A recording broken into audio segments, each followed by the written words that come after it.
This is just a sample of the audiobook. To get the complete audiobook, access the link posted in the first comment.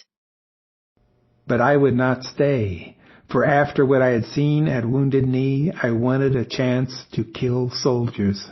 We rode down Grass Creek to Smoky Earth and crossed, riding downstream.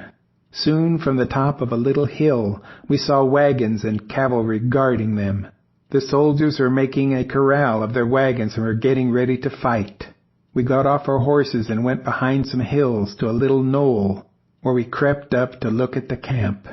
Some soldiers were bringing harnessed horses down to a little creek to water, and I said to the others, "If you stay here and shoot at the soldiers, I will charge over there and get some good horses." They knew of my power, so they did this, and I charged on my buckskin while the others kept shooting. I got 7 of the horses, but when I started back with these, the soldiers saw me and began shooting. They killed 2 of my horses, but I brought 5 back safe and was not hit. When I was out of range, I caught up a fine bald-faced bay and turned my buckskin loose. Then I drove the others back to our party. By now, more cavalry were coming up the river, a big bunch of them, and there was some hard fighting for a while, because there were not enough of us. We were fighting and retreating, and all at once I saw Red Willow on foot running.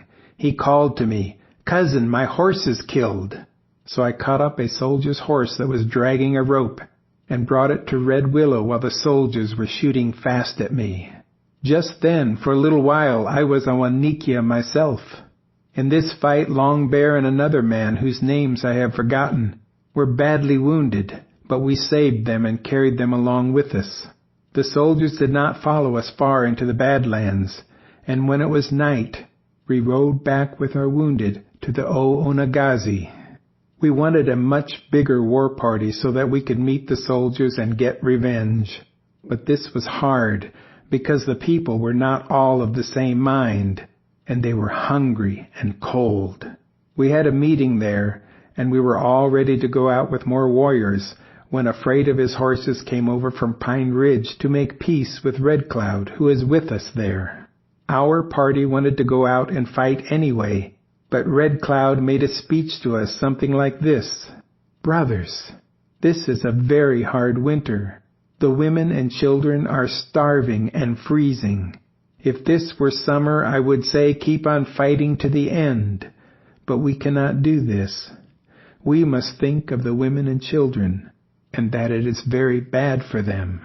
So we must make peace, and I will see that nobody is hurt by the soldiers." The people agreed to this, for it was true.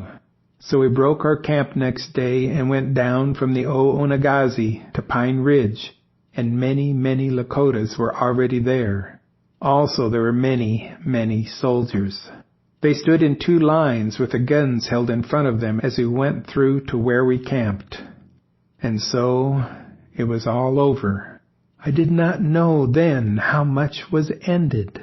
When I look back now from this high hill of my old age, I can still see the butchered women and children lying heaped and scattered all along the crooked gulch as plain as when I saw them with my eyes still young.